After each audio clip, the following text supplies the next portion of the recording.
और फिर एक सुपर मॉडल के करियर का समापन शुरू हो गया। लेकिन जैसा कि ये दिख रहा है वैसा है नहीं। टीना की कहानी यही खत्म नहीं होती है। ईमानदारी से कहें तो टीना को खुद कभी एहसास भी नहीं हुआ था कि वो इतनी बहादुर है। उसने एक अजनबी से अचानक ही शादी कर ली थी, लेकिन जो हो गया सो हो गया। अब वो कभी भी अपने फैसले पर अफसोस नहीं करेगी। टीना ने अपनी कार वापस घुमा ली। जैसे ही वो कार चलाने वाली थी तभी उसके पास प्रणय गुलाटी का कॉल आया। टीना, तुम इस समय कहाँ हो? सिविल अफेयर्स ऑफिस के सामने, बस घर के लिए निकल रही हूँ। टीना ने खुद को संभालते हुए बेहद संजीदगी से उत्तर दिया। यूसुफा का एक बहुत इंपॉर्टेंट शो है, उसकी जगह पर अब मुझे तुम्हारी जरूरत है। मैं मेकअप असिस्टेंट से कह दूंगा, वो तुम्हें यूसुफा के चेहरे का मास्क पहना देगी और फिर कोई भी तुम्हें पहचान नहीं पाएगा। प्रणय ने बड़े विश्वास भरे लफ्जों में टीना को समझाया। यूसुफा को चोट लग गई है, इसलिए अब तुम्हें ये कैसे भी करके करना होगा। तुमने लोगों को ये बताया नहीं कि यूसुफा को स्टेज पर चोट लग गई है? ऐसे में तो मीडिया को पहले से ही पता होगा कि वो हॉस्पिटल में है, टीना ने कहा। लेकिन मैंने मीडिया में ये कह दिया कि वो अपनी इंजरी के बाद भी परफॉर्म करेगी। मैंने तुमसे कहा ना कि तुम ये कर रही हो, तो बस तुम जाओ। वो बहुत बेशर्म है। पहले भी टीना ने यूसुफा के लिए इस तरह की बेवकूफी भरी हरकत की है। उसे प्रणय हमेशा इस तरह ही इस्तेमाल करता रहा है, लेकिन इस बार टीना ने भी प्रणय को मुंह तोड़ जवाब देने का फैसला कर लिया था। टीना ने खुद को संभाला और बोली, ओके, मुझे समय और एड्रेस बता दो, मैं वहां पहुंच जाऊंगी। टीना, हम शादी करने वाले हैं, यूसुफा की थोड़ी और मदद कर दो, उसका करियर भी अच्छा हो जाएगा, प्रणय ने कहा। मैं निश्चित रूप से उसको आगे बढ़ने में मदद करूंगी, टीना ने किसी दूसरे भाव से उत्तर दिया। लेकिन प्रणय को ये समझ नहीं आया। प्रणय गुलाटी को इस बात की खबर भी नहीं थी कि अब बाजी पूरी तरह से पलट चुकी है। उधर टीना के दिमाग में ये ख्याल आया कि प्रणय इस समय यूसुफा के बेड के करीब बैठकर उसे प्यार से निहार रहा होगा। ये सोचकर उसका खून खौल उठा और उसने तुरंत ही फोन रख दिया। इसके बाद उसने अपने मैनेजर को फोन करके इसके बारे में बताया। उसके मैनेजर ने गुस्से से भरे लफ्जों में कहा, प्रेसिडेंट प्रणय चाहते हैं कि तुम उस बी ग्रेड मॉडल की जगह पर काम करो। अगर तुमने खुद को स्पॉटलाइट से दूर ना किया होता ना, तो आज वो इस इंडस्ट्री में कहीं नजर भी नहीं आती। रतिका, मैं जानती हूँ ये सब, टीना ने बड़ी शालीनता से उसे उत्तर दिया। ओह रियली, तुम सब जानती हो? उसके मैनेजर ने अपने गुस्से को कंट्रोल में करते हुए कहा। टीना और यूसुफा दोनों ने ही मॉडल के तौर पर पीटी ग्रुप को ज्वाइन किया था, लेकिन अब यूसुफा के करियर के लिए टीना की इस तरह की बलिदानी वाले इस फैसले के कारण ही रितिका को उस पर हंसी आ रही थी। टीना को पता था कि उसकी मैनेजर फैसले से खुश नहीं है, इसलिए उसने मैनेजर को सुनिश्चित करते हुए कहा, अब मैं पहले जैसी बेवकूफी नहीं करने वाली, मैं उसे खुद को यूज नहीं करने दूंगी। टीना के शब्दों को सुनने के बाद उसके मैनेजर के चेहरे पर थोड़ी चमक आई। तो क्या तुम्हारे पास कोई प्लान है? रितिका, अब से मैं सिर्फ तुम पर ही विश्वास कर सकती हूँ। क्या तुम मुझे कुछ करने में मेरी मदद करोगी? टीना ने कहा।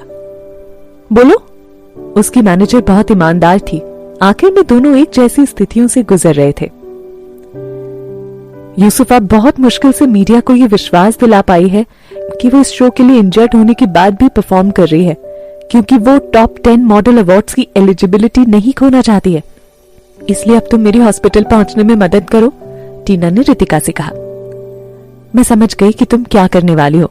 हॉस्पिटल जाकर तुम ये सबूत इकट्ठा करोगी कि वो अभी भी हॉस्पिटल में है और फिर उसे पब्लिक कर दोगी। ये कहते हुए रितिका के चेहरे पर मुस्कान आ गई। नहीं, मेरे पास और बड़ी न्यूज है। तुम्हें पता है वो अभी प्रेग्नेंट है और ये बच्चा प्रणय गुलाटी का है। इसके साथ ही मेरी ये न्यूज भी मीडिया में फैला दो कि प्रणय गुलाटी ने मुझे पहले भी बहुत बार यूसुफा के शोज में उसकी जगह पर इस्तेमाल किया है। अब उसने मुझे कौन कौन से शो में इस तरह से इस्तेमाल किया है, इसके लिए भी सबूत इकट्ठा करने में तुम्हें मेरी मदद करनी होगी। रितिका टीना की बातें सुनकर बिल्कुल शॉक हो गई। अब उसे समझ आ गया था कि क्यों टीना अब अलग एटीट्यूड में नजर आ रही थी। सच में वो दोनों बहुत ही दूर थे। उन्होंने न सिर्फ टीना के साथ गद्दारी की, बल्कि उसको खुद के लिए यूज भी किया। टीना उनके लिए सिर्फ एक कठपुतली की तरह थी। तुम चिंता मत करो टीना, मैं ये सब करने में तुम्हारी पूरी मदद करूंगी। टीना ने कोई जवाब नहीं दिया।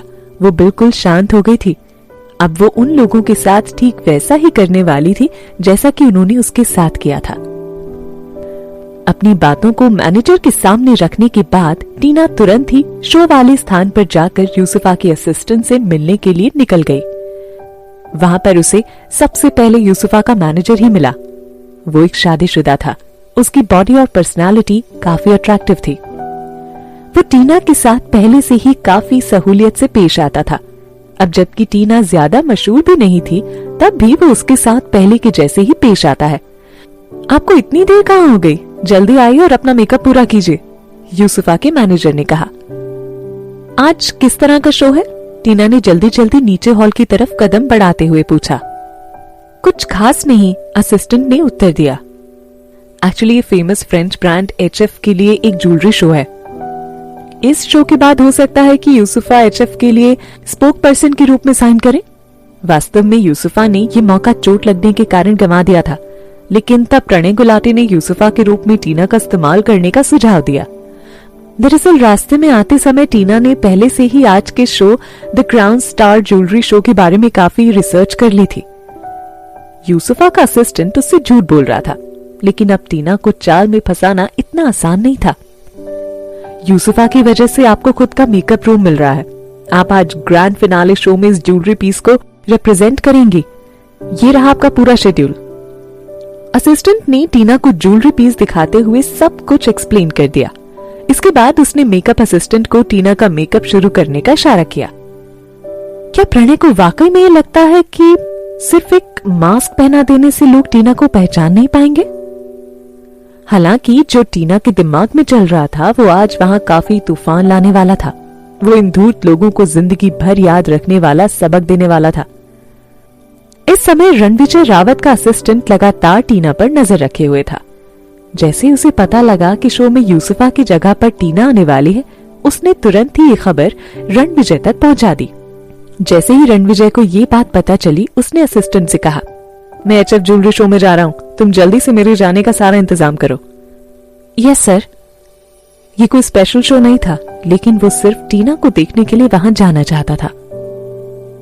सुबह के 11 बज चुके थे। ऑडिटोरियम की दीवारें क्लासिकल म्यूजिक की धुन से गूंजनी शुरू हो गई थीं। शो शुरू हो चुका था। मेकअप रूम में टीना का मेकअप पूरा हो चुका था। वो शीशे के सामने खड़ी होकर खुद को निहार रही थी। उसने सफेद रंग का बिल्कुल टाइट लॉन्ग ड्रेस पहना हुआ था। ये बिल्कुल साधारण था, लेकिन बहुत ही सुंदर लग रहा था।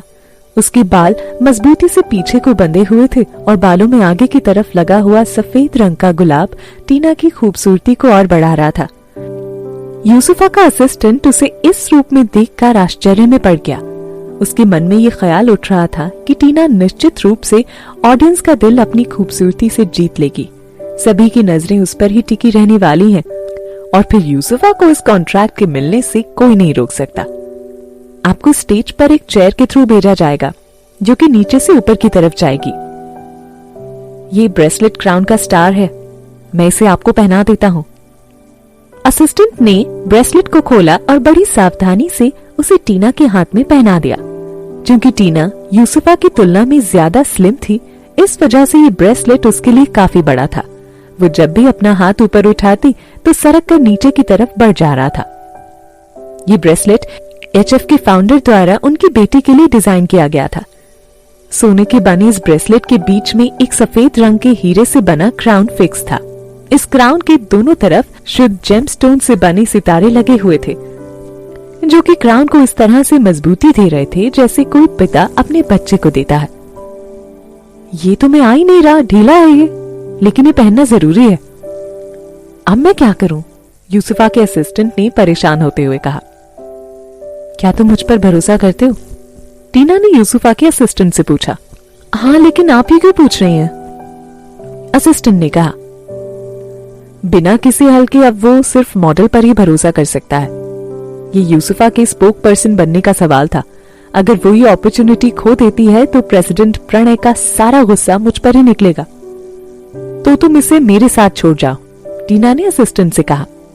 अच्छा जल्दी करो, तैयार हो जाओ, तुम जल्दी स्टेज पर जा रही हो, असिस्टेंट ने कहा। इन सब बातों के बीच असिस्टेंट ने टीना की आंखों की तरफ ध्यान से नहीं देखा, वरना शायद वो कुछ समझ पाता कि टीना आगे क्या करने वाली है।